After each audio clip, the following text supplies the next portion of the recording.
What is going on, FHGL? It's time for yet another qualifying session at Cooper Pedy Reverse. This is the Sunday 6 p.m. session. We got one driver, and it is Detroit BMBG, and he is here and ready to go. But first, FHDL is presented by Trifecta Drift Team. Do you meet the Trifecta speed, proximity, style? Also brought to you by Plantronics Gaming. Gear up, gear good. Excuse me, sponsored by 110 Customs. We don't just give 100% effort, we give you 110. Also sponsored by Figurative Tuning. Need a drift tune that needs a couple tweaks or just a whole new drift tune? Go to Figurative Tuning. They'll help you figure it out. Also sponsored by HKS Performance, bringing style to drifting since 2002. Also by Team 5 Zygon, Forza Daily Skids on Instagram, Strictly Sideways, and Vapors Vape Shop. So, joining me in the booth, as he has been this weekend, is our newest judge, Drift Lurkin. What up, buddy? Not much. Looking forward to judging these runs with Twin Terpskis after this day of qualifying is over. Oh yeah, definitely. And we've definitely had some interesting outings. We've had some top-notch ones, some runs that just wow us, like Carnage Kings and then AJ's, and then we also had some good consistent runs, and then we've had just runs where people just did not know the course at all. Oh yeah, and it shows between the drivers who actually came to the practices, practiced with us there, and then on top of that practiced on their own. I agree. All right, so I will go ahead and get the traffic glitch, and then we'll get underway.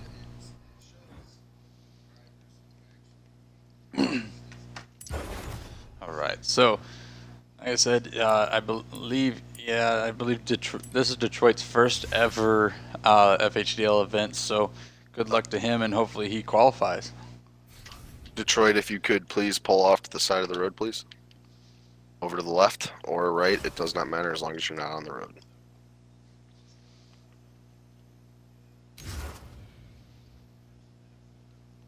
All right, so we're gonna go ahead. He is the only one in this session, and guys, after this one, there's only one more driver and one more session left, and that is in 1 hour from now. And then, Yep, hop.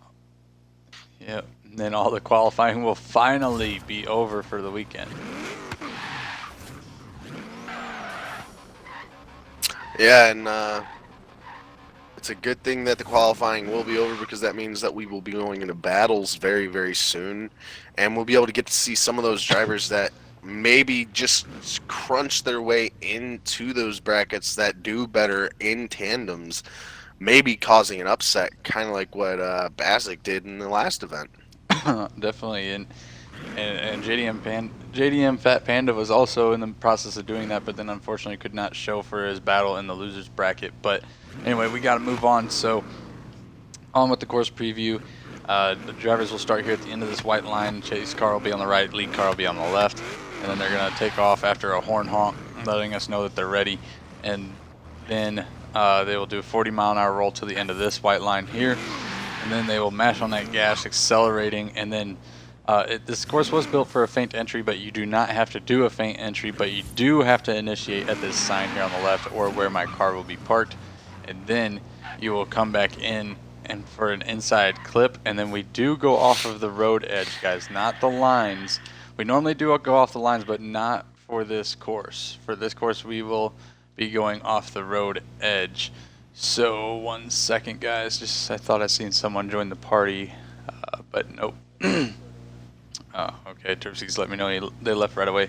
So anyway, like I said, it's an inside clip, coming back out to an outside zone, and then they're gonna hold that outside zone all the way until about this tree. Then they're gonna come back out and then back in for an inside front clip about where Drift Lurkin is parked, or this sign here you want to be facing towards Lurkin's truck. And then you're going to transition and come back into an inside clip entering the chicane. You might want to be in the right lane to get the right trajectory for this long sweeper coming up, but you do not have to be. Just as long as you're not off the course through the chicane, you won't get any deductions. And then it will be an inside clip here before this long sweeper for outside zone, and we want you to try to get a tire past the white line, but not on the dirt. If you get a whole tire on the dirt, it'll count as a tire drop. If it just touches the dirt but not the whole tires on there, it's not going to count against your score. But if you do not get past the white line, it will count against your score as not hitting the zone. So we want to see you get past the white line but not hit the dirt. And then it's going to be about midline coming through here, but you don't have to. It's just what we recommend. A lot of people have been taking that inside line and then e-braking out to the outer zone here. This is your second outside zone through this section.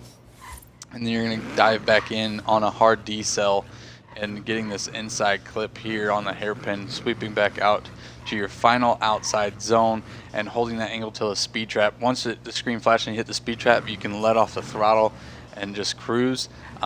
We do advise you to hold that angle because that's what we want.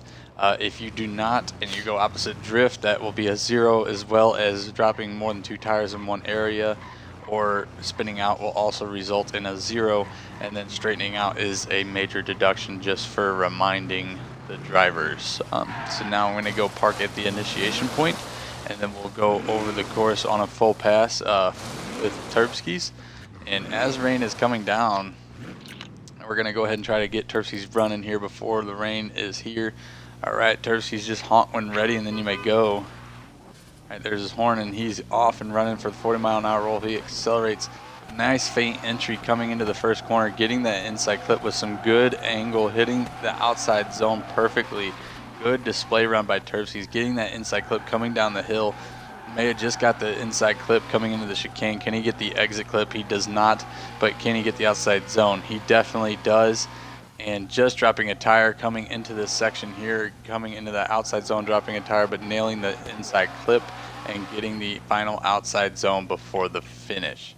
All right, thank you, Terpskis, for running that. And finally, Terpskis gets in a good run. But anyway, so the rain has stopped, so we won't need the rain delay. Excuse me. And Detroit is an individual driver, I believe. I will have to check that, double check that, but I believe he is an individual driver. Detroit, could you please pull up to the starting line?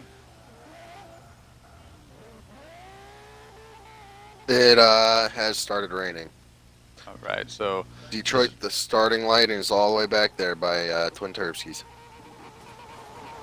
all right, so it looks like it has started raining, so we will have a rain delay, a 10-minute rain delay. And then, or if it stops before, if the rain continues after the 10 minutes, unfortunately he will have to run in the rain, but the judges will compensate the drivers for that, for running in the rain, just as long as they don't spin out. If they spin out, that is still a 0, but if they finish out the run, they will compensate their scores for running in the rain. And it looks like the rain has stopped, so hopefully it holds off. So Detroit, if you could please pull it to the line about right in front of Terpskis' car, about right there, and then whenever you are ready, honk your horn, and then you may go for your first qualifying run. And he's off in that R33. He hits the 40 roll, hits the excel zone. Very late initiation, but still doesn't go too wide, but still missing that inside clip. Barely getting the outside zone. He wasn't railing it, but he did get it, and he definitely got the inside clip coming down the hill, missing the first chicane clip, and then also missing the second. Can he get the outside zone? He does, but straightens. Luckily, he did not go opposite drift, and then straightens yet again, hitting the outside zone, almost getting that inside clip on the hairpin, dropping a tire on the final zone, and hitting the finish. It probably would have been a decent run had he not straightened twice, Lurk. Yeah, and on top of that, the entry on this course is everything. If you hit that entry correct, you're setting yourself up perfectly for this course. And then you'll be hitting most of the clipping points on the way after your entry. All right, so now, again, just pull up to the line, and when ready, honk your horn, and then you may go for your final run. All right, there's the horn. He's ready to go. Down that 40-mile-an-hour roll, hits the acceleration zone. Again, a late initiation, but this time he barely gets the inside clip, and nailing the outside zone perfect this time. Getting the inner clip there, getting the inner chicane clip coming into it. Can he get the exit clip as well? It looks like he might have just got it, but Oh, and then he straightened a little bit in coming into the final section. May have just got that outside zone, definitely getting the inside clip through the hairpin and nailing the outside zone. And he finishes before the asphalt gets wet. What a much better run, but he did straighten still, but a much better run for him, Lurk. Oh yeah, that was definitely a much better run. He did definitely get a lot more clipping points that time than he did on his first run. But he still had the problem of straightening out. Seems like a lot of drivers seem to have that problem going to that sweeper where they end up straightening up because they just don't set themselves up properly going through the chicane. I definitely, man. It's the. I mean, people were complaining about it in practice before we even had this qualifying, so we knew we'd see people having trouble, especially the ones that. I'm not saying that Detroit didn't practice, but we did see drivers today that, or this weekend, that obviously didn't practice and obviously struggled on that long sweeper. But anyway, the next session is here in about 45 minutes. It's the last one of the weekend. It is going to be Bay Area Kings 26, who we thought disqualified yesterday, but did reschedule in time, just barely in time, literally within minutes of the disqualification. And he will be running, and that will be your last one of the weekend. Hopefully, you guys can come out and watch. And from me, excuse me, Lurk, and Terpskis, as always, keep it slideways.